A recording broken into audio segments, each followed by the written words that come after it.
मित्रांनो, तुम्ही रोज यूट्यूबवर अनेक माहितीपूर्ण व्हिडिओज बघत असाल, वेगवेगळ्या मार्गांनी ज्ञान संपादन करत असाल. पण मी जर तुम्हाला एक प्रश्न विचारला, एवढी माहिती आणि ज्ञान मिळून सुद्धा तुम्ही खरंच एक हुशार बुद्धिमान व्यक्ती झाला आहात का? तुमचा मेंदू त्याच्या पूर्ण क्षमतेने काम करतो का? तुमचे उत्तर नाही असेल तर तुम्हाला काळजी करण्याची गरज नाही. या व्हिडिओच्या शेवटापर्यंत सांगितलेले नियम तुम्हाला एक हुशार आणि बुद्धिमान व्यक्तिमत्व बनण्यास मदत करतील. पहिला नियम, प्रश्न विचारायला शिका. मित्रांनो, जास्त करून लोकांना ज्या प्रकारे गोष्टी दाखवल्या जातात किंवा सांगितल्या जातात ते त्याला सत्य समजतात.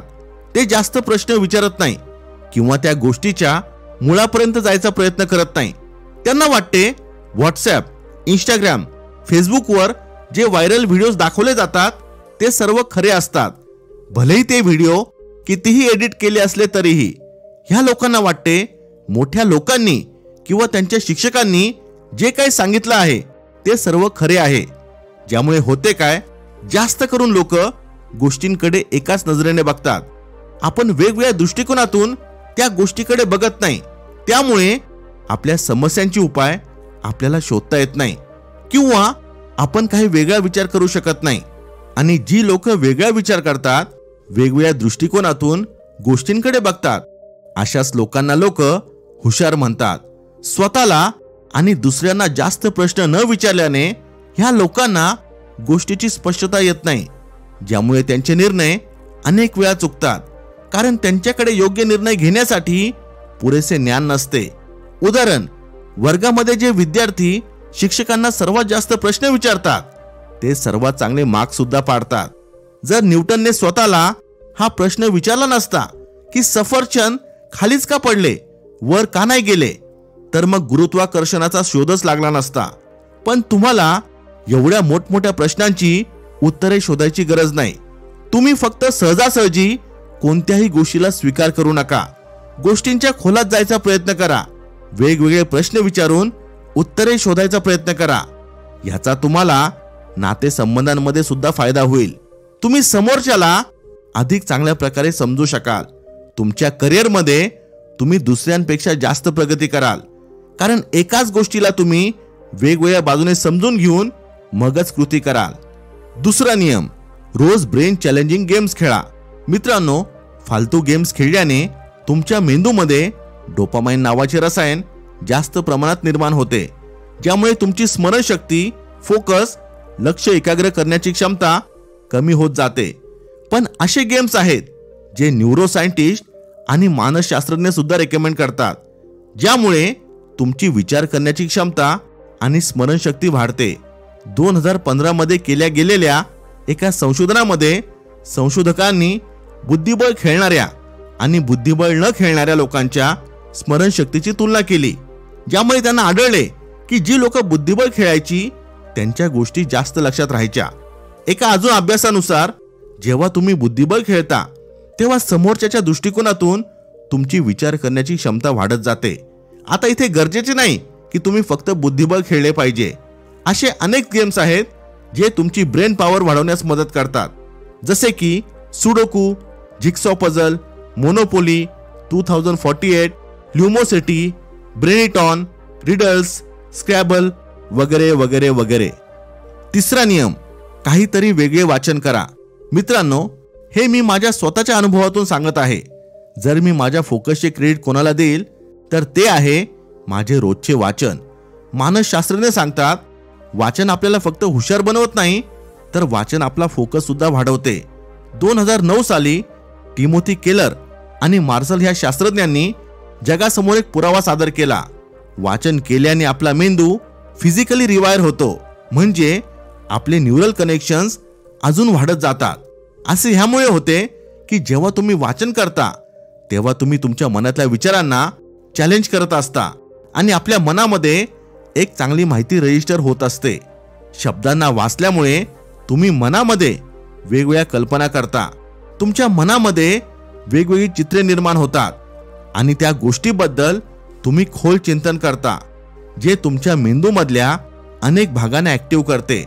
ज्या प्रकारे शरीरासाठी आपण व्यायाम करतो त्याचप्रमाणे मेंदूच्या व्यायामासाठी आपण वाचन केले पाहिजे.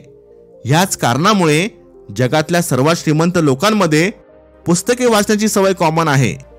चौथा नियम, सातत्याने नवीन प्रयोग करत राहा. मित्रांनो, तुमचे एका अल्लड बालपणातून एका समजदार व्यक्तीमध्ये कसे रूपांतर झाले माहितीये?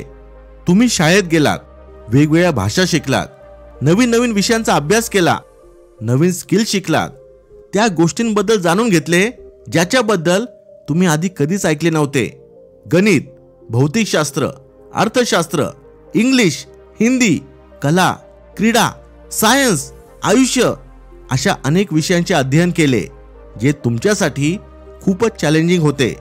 या सर्व विषयांना समजल्यानंतर आज तुम्ही एक समजदार व्यक्ती झालात. म्हणूनच म्हणतात, एका शिक्षित आणि अशिक्षित माणसामध्ये खूपच फरक असतो. पण समस्या तेव्हा निर्माण होते जेव्हा आपण नवीन गोष्टी शिकणे, नवीन प्रयोग करणे थांबवतो.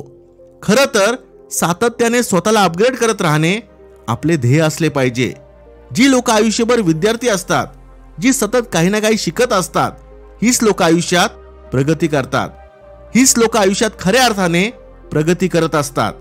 आणि जी लोक असे करत नाही ते बाकीच्या गर्दीचा एक भाग म्हणून राहतात. त्यामुळे तुम्ही सातत्याने शिकत राहिले पाहिजे. मग ती एखादी नवीन स्किल असेल, नवीन छंद असेल, संवाद कौशल्य असेल किंवा मग एखादी नवीन भाषा असेल. पाचवा नियम, बुद्धिप्रधान भावना असू द्या, भावना प्रधान बुद्धी नको. मित्रांनो, एक हुशार व्यक्ती त्याला म्हणतात ज्याच्या आयुष्यामध्ये कितीही समस्या असू द्या, त्याला कितीही दुःख असू द्या, अशा वेळी सुद्धा तो योग्य निर्णय घेतो. आणि ही कला शिकण्याचा एक मार्ग आहे आपल्या दैनंदिन जीवनामध्ये छोट्या छोट्या निर्णयांकडे लक्ष देणे.